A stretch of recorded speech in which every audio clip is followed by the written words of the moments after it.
So this week we jump backwards from chapter 2 of They Say, I Say to take a look at the preface and the introduction, where Gerald Graff and Kathy Birkenstein lay out their intentions for the book, but they also state their thesis along the way here. One of the first things that they do is they defend something that Birkenstein brings to the table, which is the templates. The templates are really a sort of fill-in-the-blanks approach to doing research. And the reason that I want to kick off with the templates before we move on to their thesis is because I think they're one of the things that students most often overlook, and they're one of the things that I've had colleagues immediately dismiss. But one of the things that I've noticed about the templates after having used them, not only with my students, but occasionally when I assign an exercise, I do the work a little bit myself. And I have to agree with Graff and Birkenstein when they say in the preface that templates do more than just organize a student's ideas or your ideas. They help bring those ideas into existence by providing prompts that can stimulate and shape such thought. For my colleagues, I think we often forget, myself and my colleagues will often forget what it was like to be 18 years old and entering university. We've sort of got an idea that students know more than they potentially do. And this is not me casting shade on my students and being like, you're not very smart, because you're very, very smart people. You are in university. You're sharp people. And many people who never make it to university are super sharp people. But what we know about how to do things is often very limited, and it's like riding a bike, or for me it was like learning bass guitar. These are things that I've done for so long that I don't really have to think about doing them anymore. So teaching that to someone else is almost counterintuitive. Teaching writing, introductory writing, for people who potentially write on a regular basis, people who have published books, who publish articles on a regular basis, and who are writing at a higher level, and I will use the term of discourse. And the reason I want to use that term here is that I recently had a conversation with some guys on Discord where someone said, we've really lowered the level of discourse here, haven't we? Because there was some, sort of off-color jokes happening. And one of the other guys came in and said, what's discourse? And I think it was a joke, but maybe it wasn't. Maybe this person was really saying, is there another way that you could put this? Yeah, we could. Discourse is discussion. And so there are simpler ways of approaching doing some of the really complex things that we do in university. What I love about what Graff and Birkenstein do is exactly what they say in the preface, demystifying the work of academic writing. And these templates do some of that demystification by simply saying, you could begin by filling in the blanks.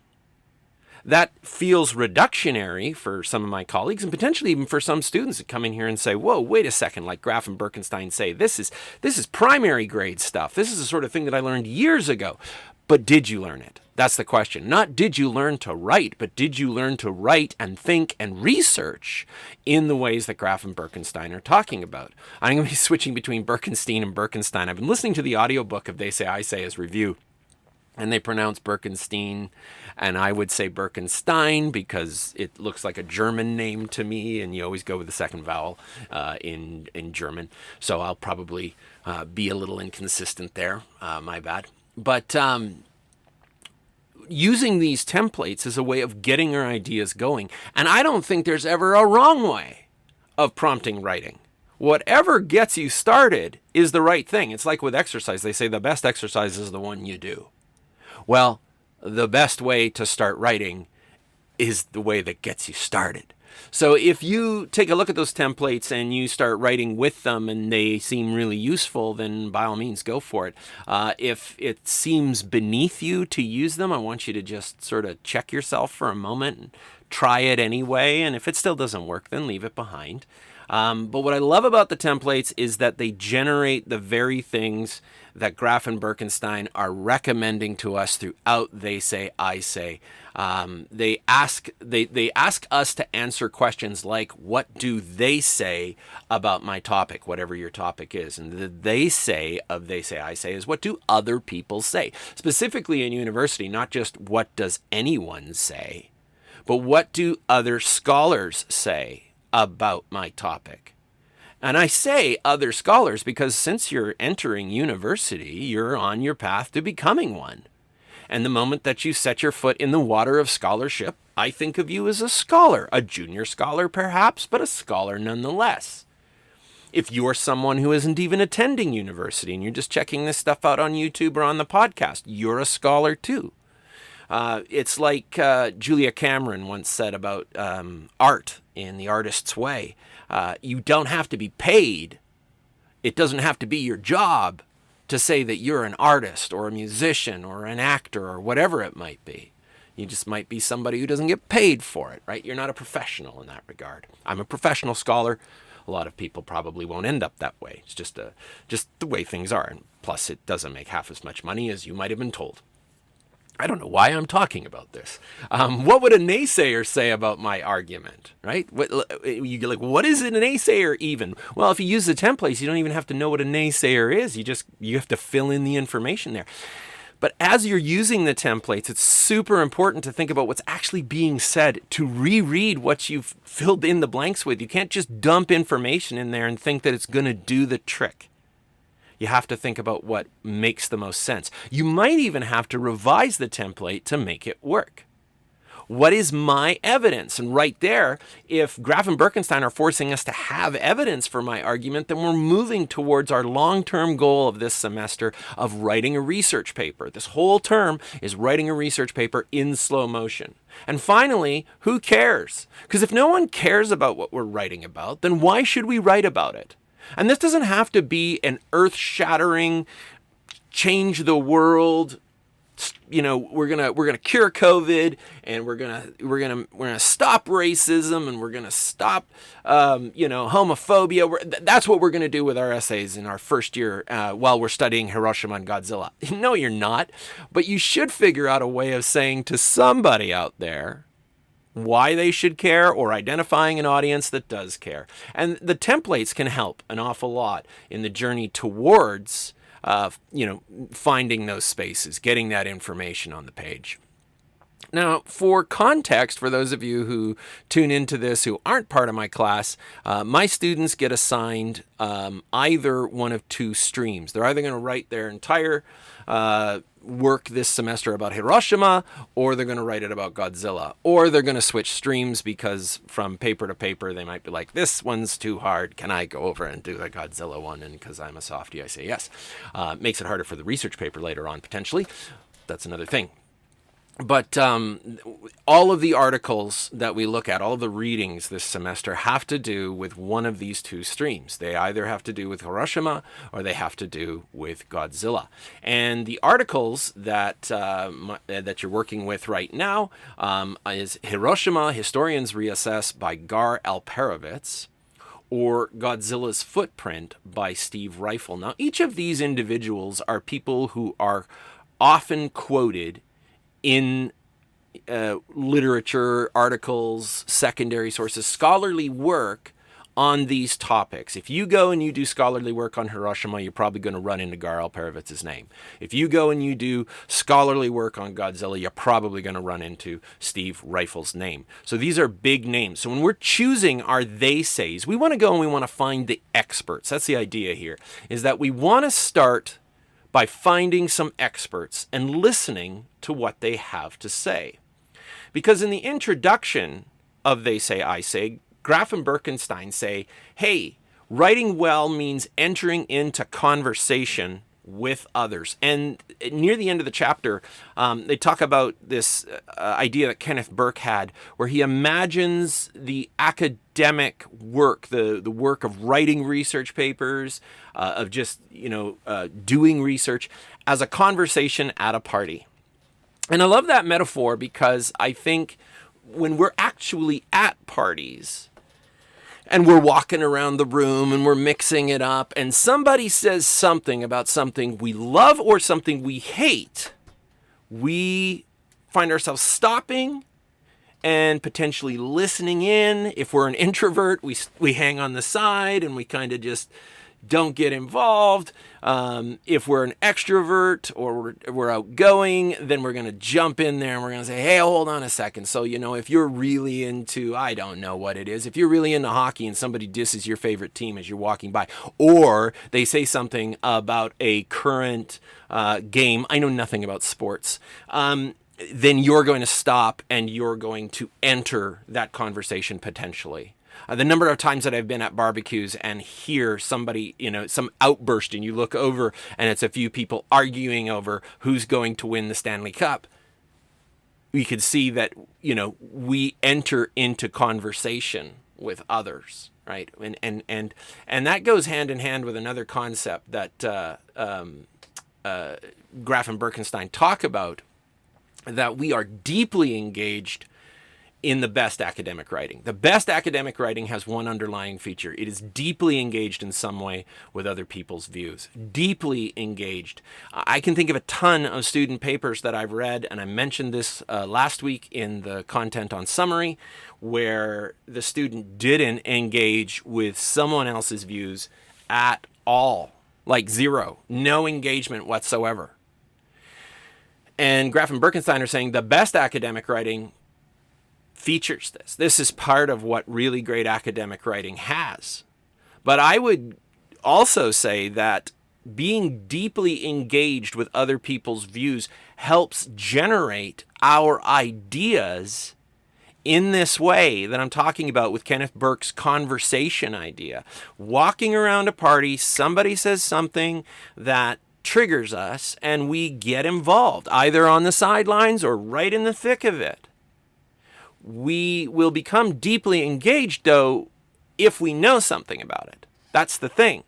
If you don't know anything about hockey, like I don't know anything about hockey, I walk by somebody dissing somebody else's team, and I couldn't care less.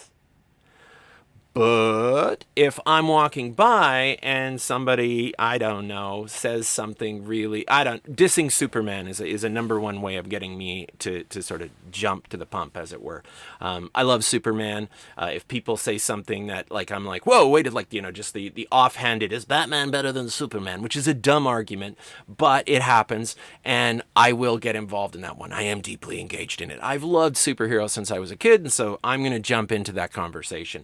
If people are talking about movies, if they're talking about role-playing games, things that I am deeply engaged with, I will get involved. And you're probably the same way. You have things that you're deeply engaged with. I don't know what those things are. And we will get in there and we will have an argument. Students say they struggle to write research papers. Over the years that I've been teaching, students come to me and they say, this is like 2 days before the paper is due, and they'll say, Dr. Prashant, I can't get started on this paper. So I'll say, well, what have you got for secondary sources? I don't have any secondary sources. What do you mean you don't have any secondary sources? Well, I went to the library and I couldn't find any on the topic that I wanted to write about. And I'm like, okay, that's a terrible way of going about this. You came up with a topic and then you went looking for stuff to support it. That's ass backwards. That is the wrong way around to writing a research paper. You don't come up with a thing you want to say and then go looking for support for that, because potentially you're not going to find it and you're going to run yourself right into this corner. But even in instances where I will have assigned the readings, I'll have students come and they'll say, I just can't get started on this paper. And I'll say, did you do the reading? And they'll be like, no. And you have to go and do the reading. Or they'll say, yeah, I read it once, kind of skimmed it like you said we should. Like last week I was talking about skim it and then read it more deeply and then annotate it. And I'm like, did you do the other types of reading? Have you read this over and over again? This is the core of your assignment. And they're like, no, I haven't. Well, if you aren't deeply engaged with the content that you're supposed to be writing about, how do you expect to produce any work on it? You're going to be working out of a vacuum. There's this idea in They Say, I Say that where Graf and Birkenstein talk about this, that, but some people just think it's like you're just supposed to grab ideas out of the air. No, you go and you do the reading. You read articles written by scholars, you see what they have to say, you get that information in your head, and you don't respond to it immediately, because at that point you don't know enough to respond. This is the thing. We have been sort of trained as a society that everyone's opinion is valid, and that's bullshit. People who are experts have valid opinions about their areas of expertise. Hockey, for example, once again, you shouldn't ask me to be an expert on hockey. Nobody's ever going to have me be a pundit on, Hockey Night in Canada. I'm never going to be that person talking about. I would just be like, dude, skating down the ice. I wouldn't even, I only found out what icing was about 10 years ago, and I'm 50. So I've lived my whole life in Canada, and I just didn't know. As I say, hockey's not my thing. More power to those of you for whom it is. If your car breaks down on the side of the road and I drive up, I can phone AMA for you, but that's about as far as I can take it. I could maybe do the jumper cables, although increasingly, with the way that they're building cars, probably not a good idea. Better to have the expert come along and take a look at your vehicle and tell you what the problem is. And that's why I go to experts, because I need somebody who knows something about cars, because I don't know about cars. And so we've got this idea that everyone's voice needs to be heard. And maybe that's true, but do we need to consider everyone's voice on every topic? I don't think so. Because if you don't have an ounce of expertise in an area, and you come up and you say, well, you want to know what I think about Hiroshima or Godzilla? I don't care, because you don't know anything. You have to demonstrate that expertise. And so when we go to do a research paper, we shouldn't be approaching it as though we already have an idea, a foregone conclusion. We want to come to a conclusion as we do our research. Okay? So we start with what they say to gain expertise. And as we're doing that, we're playing that believing game where we are open enough to what's being said to have our minds changed. That's the reason you come to university, by the way. I know that many of you think you came to university to get a degree so that you could get a really good job, but you don't really need to go to university to get a well-paying job. You don't. There's lots of jobs that you can get that make an awful lot of money that don't require a post-secondary education. You might be like, I can't believe you're saying this. You're undermining the university. No, I'm not. There are also jobs that you absolutely cannot get without a post-secondary education. But my point is if your only goal in coming to university is to get a great job, there's probably faster and more efficient ways of doing it. When you come to a university, especially when you're in a course in the liberal arts, the stuff that we call arts and science, the education itself is the valuable thing. And I actually think that's true across the board, by the way. I don't just think it's true about the liberal arts. But when somebody says well, what's the point in studying poetry? Or what's the point in studying film? Or whatever it might be. And I'm like, it depends on what you mean, where you're going with that question. What do we mean by that point? If you mean what's the bottom line dollar value of an education that ends with an English lit major's degree, then it's probably not as good as what you'd get if you were over in business. But what we do when we come to university and we get deeply engaged with what we're reading and what we're learning is that our minds are changed. And I'm not just talking about your mind was changed about I don't know, you came to university and you were really right-wing. There's this idea that, where the university's filled with leftist people. This is not true, by the way. You can't poll us about this. We're not really supposed to talk about our political views with our students, but just trust me on this. We have conservatives and we have, liberals, and we have people who support the NDP, all sorts of stuff in the university. I'm not talking about that kind of mind change. I'm not talking about you changed your mind about whether or not Godzilla was a really great movie, or you changed your mind about what you think about Hiroshima. I'm talking about the mind being changed at the very level of your brain. That as we learn, we forge new pathways in the brain. This is called plasticity. Your brain is literally changing.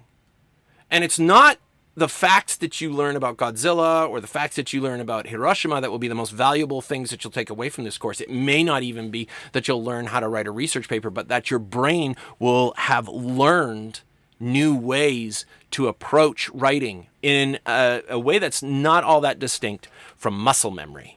Okay, so when I say that your brain gets changed when you're at university, I'm not just talking about it in some sort of you've changed your political view, or you've changed some ethical view that you had. But we get deeply engaged. We get deeply engaged with what other people have to say. And I love the point at which Graf and Birkenstein say, in the real world, we don't make arguments without being provoked. That's the whole point, I think, of Kenneth Burke's conversation metaphor. You're walking through the party. In real life, you're not just walking through the party and all of a sudden you grab somebody and you're like Superman or Batman. You're not going to do that. You're just going to grab somebody and do. Maybe you would if you've had a couple drinks, or if you just need to know the answer, or you're just doing a random poll. But most of the time, we're not going to do that sort of thing. We don't make arguments without being provoked. We don't get engaged in that way. And so I think that's why we find it so hard to write research papers, is that in high school we get taught the 5-paragraph essay, right? Everybody knows the 5-paragraph essay, which is sometimes called the hamburger method. Your introduction is the bun, and your conclusion is the other bun, and the body with its 3 points is the bacon, lettuce, and tomato. I don't know why I said bacon, lettuce, and tomato, because there's bacon on this burger. The meat, the lettuce, and the tomato, or whatever fixings you put on your burger. Basically, that's the metaphor. It's like a burger. In your introduction and your conclusion are really just sort of the same thing. They're not. But they are connected, and that's something valuable to keep in mind. And the 5-paragraph essay is something valuable to keep in mind because it says that an essay should be structured, right? And if you take a look at this infographic, which I grabbed off the internet and I can't remember where I got it from, so if you made it, thank you. I'm sorry. I'll give you credit if you tell me who you are. It was a long time ago that I got this image. But here in this image, it says that the body of the 5-paragraph essay is a main point plus support. Main point plus support. So there's an argument with support being constructed there, right? But the way that we're taught the 5-paragraph essay in high school is a rudiment. What do I mean by rudiment? It's like, I mentioned earlier that I play bass. Playing scales in music is a rudiment. You learn to do something rudimentary. There's a rudiment when you're learning bass guitar to just do this with your fingers up and down the fretboard. You're not actually playing music, but you're getting your fingers used to moving along the fretboard. There's another exercise where you just take the hand that plucks the strings and you just pluck up and down the 4 strings. Boo, boo, boo, boo, boo, boo, boo, boo, and you go up and down. And that doesn't play music. Nobody's going to come see a concert of, say, Flea from the Red Hot Chili Peppers playing scales. Well, maybe you'd see Flea do it because he'd probably, throw some mustard on that and make it really exciting. But we don't go to see people perform scales unless it's for comedy. We go to see them play songs, and songs are based on scales, which are rudiments. Great writing is based on the rudiment of the 5-paragraph essay. I'm not saying like, it was a complete waste of your time. High school was a wash. No, that's not what I'm saying. I'm saying the 5-paragraph essay is a starting point, or it's a point along the road. I shouldn't even call it a starting point because we learned to write back in grade 1 and 2 and 3 and moving along. And we should understand that writing is never something you arrive at. You don't ever arrive and go, I've got it all. Because I know published writers, and they are always honing their craft. They are always open to learning something new. And you need to be open to learning something new about the 5-paragraph essay, because the 5-paragraph essay, as Graf and Birkenstein talk about it, and as I see most of my students utilize it, doesn't really have a point. No one's been provoked. And so there really isn't an argument. There's just a lot of information. In the end, it's more like an encyclopedia entry, like something on Wikipedia. Go read a Wikipedia stub. They aren't making an argument. They're just telling you facts. It's like, here's the information. But it doesn't go anywhere. There's no so what to it. There's certainly no naysayer. There's no, some people believe this thing, but we would like to assert. No. If they say some people believe such and such, it's just information. It's not part of a larger argument. So the 5-paragraph essay exists as a rudiment. And we need to move beyond it. And we need to move beyond it so that you're not writing like that in your second, your third, and your fourth year. And if you're like, well, I wouldn't be, I'll move it. No, I've had second, third, and fourth year students hand in essays that are still following this model because they've never learned anything else. They learned the 5-paragraph essay in high school and they stalled. So often I see students doing this. It's like, well, I learned this thing about 5 years ago. There's more to learn. There's always more to learn. So to illustrate why we want to stay away from the 5-paragraph essay, I'm going to tell you a story. And it's from when my son was all the way back in grade 6. And he had to do a 5-sentence paragraph. Or it was a 3-sentence paragraph because it's the 3 points, right? You've got your intro, your 3 points, and your conclusion. So this is a 3-sentence paragraph. And normally I don't get to really help my son with his homework because, my wife knew all the other stuff. I'm not very good at math. But I was like, okay, yeah, writing a paragraph. This is my jam. Here we go. I'm going to help you out. And so I sat down with him and I said, what's it about? And he told me. And I said, okay, write your first sentence. So he wrote his first sentence. And I said, okay, no, for the next sentence, we need to come off of what you've just said and build the idea. And he said, Dad, that's not what she wants. And I said, who's got the PhD, buddy? And he's like, you do. And I was like, come on, it's going to be all right. Like, trust me, I teach this all the time. Now, he goes on and he does what I tell him to, and he turns in his work. And it was a great paragraph. It had flow. It said something. It was great. And he got 2 out of 10. And I was like, whoops. So I contacted the teacher. I said, hey, this is on me. Can you let him do a do-over? He told me over and over again, this isn't what she wants. He understood the assignment. But I'd also like to come in and talk to you. And she said, sure, he can do a rewrite. He did, improved his grade. I go in to talk to the teacher, and I said, I just want you to understand where I was coming from. I was trying to head off something that I see when my students get to university, which is that there's no flow to the paper that they're writing. Like, there's no central argument. It's like a grab bag of concepts, and there's no transitions, no connective tissue between the ideas. It's just random thought, random thought, random thought, random thought. It's like a squirrel wrote it. And she says, I understand. I get it. Trust me, I get it. We're going to be working on a 3-paragraph essay later this semester. And I said, okay. Could you tell me what that looks like? She said, sure. Well, let's go with the example we're currently working with, because they were studying Greece, as you do in grades 5 or 6 in the Alberta curriculum. And she said, so like for starters, they might write their first paragraph about Greek government. And my brain it froze. It seized up because the academic in me is going, now hold on a moment.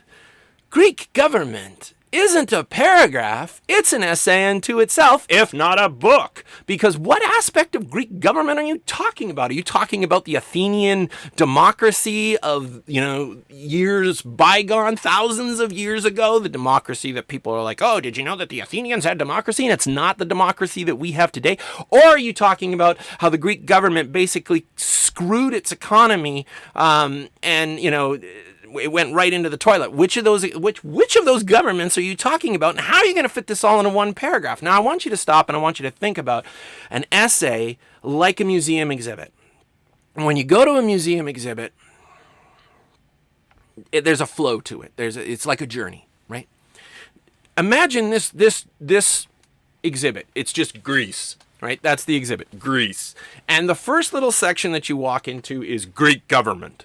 But they only get, 50 words, because that's about as many as you can fit into a paragraph to tell you about Greek government. And you're sort of trying to piece all these bits and fragments together, and you turn the corner, you're still thinking about Greek government, and she moves on to paragraph number 2, or section number 2 of our museum exhibit, and she says, the second might be, Greek mythology. And again, I'm thinking, that's not a paragraph, it's an essay, and if not, it's a book, because I've read books about Greek mythology, and they don't, they're huge. There's tons to be said about that. This is a whole religious practice for an ancient people. What aspect of Greek mythology are you going to be talking about that's going to fit into a paragraph? You can't even summarize the plot of Clash of the Titans in a paragraph. But imagine now that you come around the corner at the museum and there's these people dressed in togas, and because you don't have a hell of a lot of time, there's only two out of the entire Greek pantheon. Maybe it's Zeus on one side and Athena on the other. Zeus has got a big beard and he's hitting on your girlfriend or your boyfriend or whoever has walked into the room, because that's Zeus. And then Athena's got an owl, and that's kind of cool because it feels like Harry Potter, and that's got a nice vibe to it. And I thought, okay, where are we going next? And what the hell does mythology have to do with government, by the way? Maybe it's the pantheon, right? Zeus is at the top and everybody's below, and maybe you can fit those things together. But otherwise, it's just a grab bag at this point of Greece. And then you come around the corner for number 3, and what did she give me for number 3? And she said, I don't know, paragraph number 3 might be Greek food. And I thought, that's how you conclude an essay that began with Greek government, and then you moved on to mythology. You're going to end with food. And that's what it, you're in the museum and you come around the corner and someone shoves feta cheese and an olive in your mouth and says, thanks for coming. That's Greece. That's a 3-paragraph essay that has no point,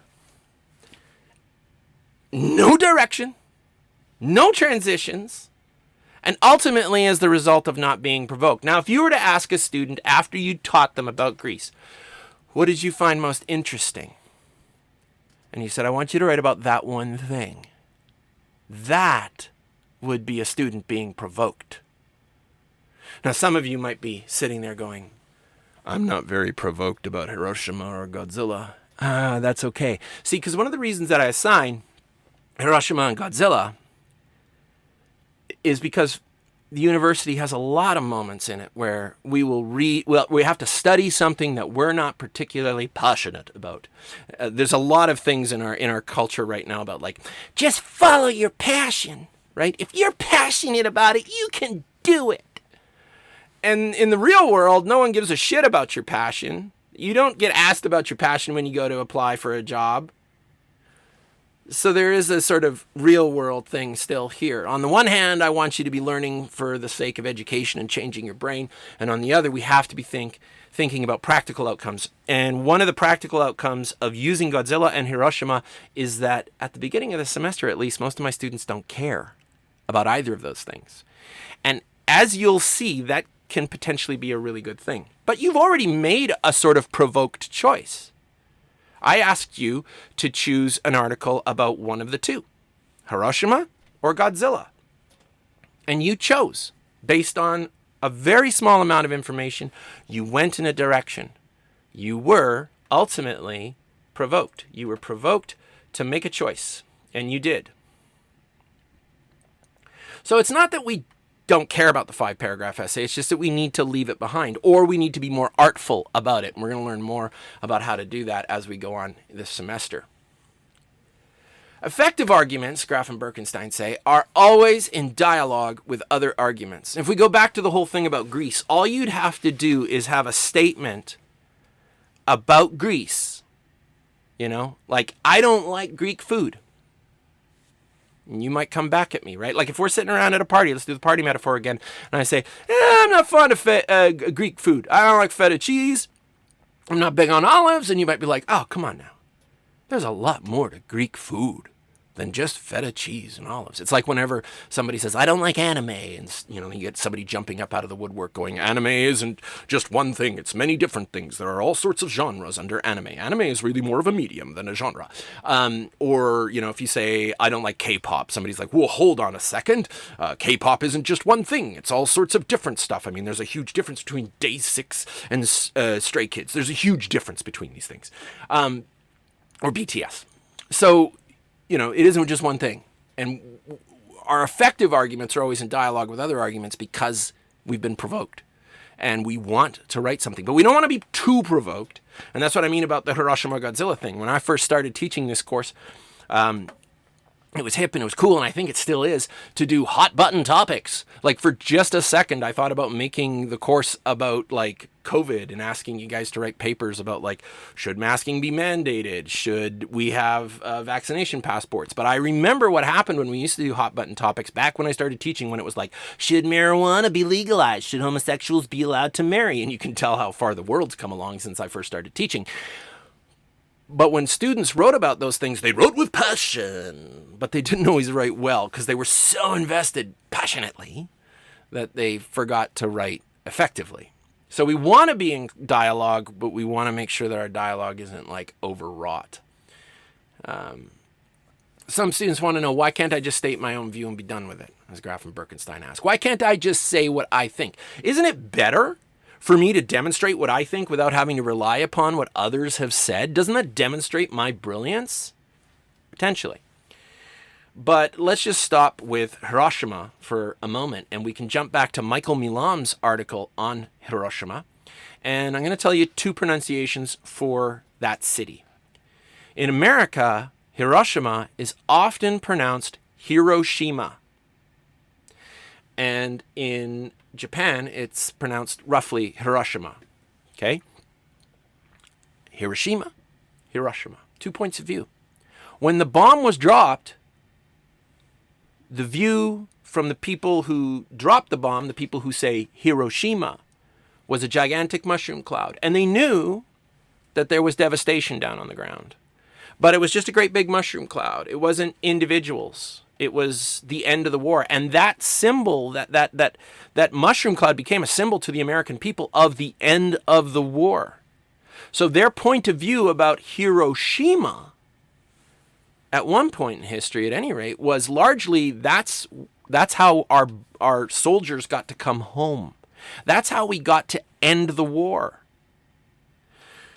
Take a look at Michael Milam's article, and he talks about that photograph. The view from the ground, the view from the people of Hiroshima. And it's not just this great big cloud.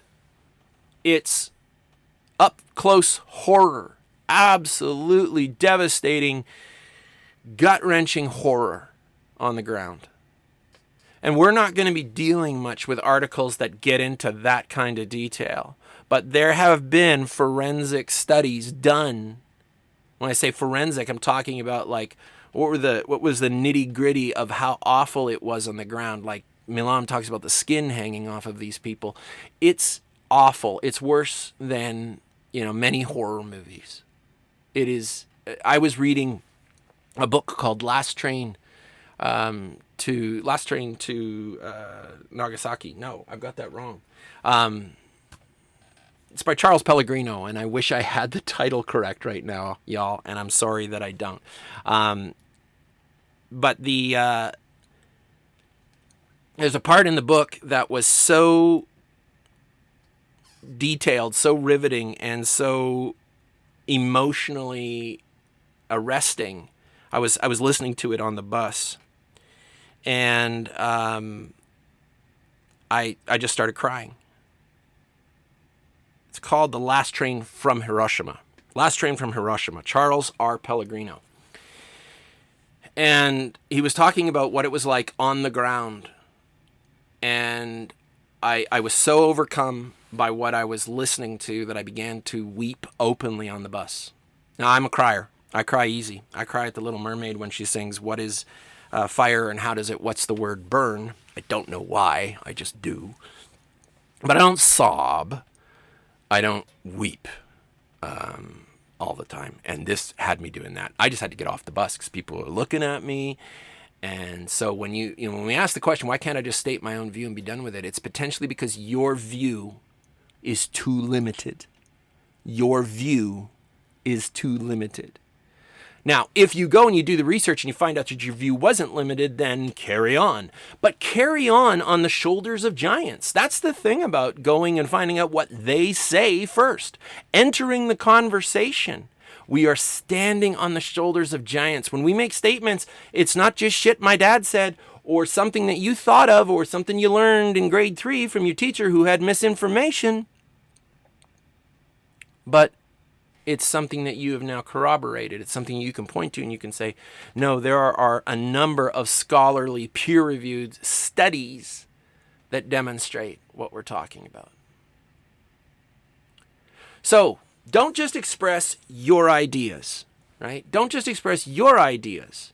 Graff and Birkenstein have a cartoon that Gerald Graff drew, and I've appropriated it a little bit, filled it in with some Godzilla content. Don't just say something like, Godzilla is justifiably recognized as a masterpiece of international filmmaking, unsurpassed in its impact and imagination. And the crowd's going, yeah, so, and, huh? Why is he telling us this? Godzilla is awesome. Okay. We weren't talking about Godzilla. There's no framework for that to sort of say why you ought to care. The original Godzilla movie is a classic. That's Rifle's position.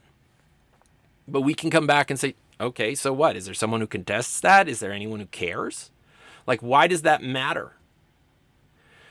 If we present our ideas as a response to another person or group, then we potentially tell our audience immediately why they ought to care. And so on our journey towards the research paper this semester, let's start thinking about why our audience should care in ways that aren't as grandiose as ending world hunger. We need to reduce it to giving a sort of like why this matters in some way. So I've changed the second part of the cartoon where the guy frames his statement as a response to another person or group. Even though most people think of Godzilla as pop culture garbage, the original 1954 film was a masterpiece of Japanese cinema meant to evoke the horror of Hiroshima and the end of World War II. Good point. Gee, never thought of that. Maybe I didn't know that at all. And I'll tell you, I grew up as a fan of Godzilla, and I had no idea about this. And we're gonna find out more about that. If you're in the Godzilla stream, you're gonna find out why that's the case. But we might also just think about like this statement in relation to Milam's article, The Horror of Hiroshima. If Gojira, the original Godzilla movie, was meant to evoke the horror of Hiroshima, how does it do it? Rifle talks about some of these things. And so what you can see is you can start to see there's a conversation happening here. And it's not just a conversation that's happening within the streams, although, you can stay in your lane the whole semester. You just do Hiroshima. You just do Godzilla. But if you start blending these things together, if you're reading not only Rifle, but you're also reading Alperovitz, you're going to get some insights that will enlarge your understanding of the conversation in ways that you wouldn't otherwise. And it's true in the reverse as well. Because Godzilla stands as an artifact of culture, a cultural artifact of the way actual Japanese people felt about the horror of Hiroshima and the end of World War II, and they expressed it in a movie about a giant monster. So, when we're thinking about they say and I say, it's don't just express your ideas. That's not enough. We want to present them as a response to another person or group. Now, you might be thinking, is this for the summary? No. Remember what our long goal is. Our long goal is to teach you how to write a research paper, how to do the kind of research you need to for university. You're working on a summary right now, which is entirely a moment of they say. And so if you're going to present some of what someone else has said, Alperovitz or Rifle, on a research paper at the end of the semester, you first need to know what they say. And you don't just need to know it in a sort of, I read it quick and I skimmed it. No, I want you to absorb it to the point where, and trust me, you will be able to do this after you write the summary, where you could tell someone about it over coffee. When you can tell someone the content of an academic article over coffee without having to consult notes, you really understand it. And as I said last week, when we were talking about summaries, if we can summarize content from a scholarly source that we're working with and do it well, we demonstrate a mastery of that content that simply quoting from it never will. So it's not just about making sure that we include what they say. It's about us making sure that we demonstrate that we have a mastery of what they say so that when we respond, our reader can trust us.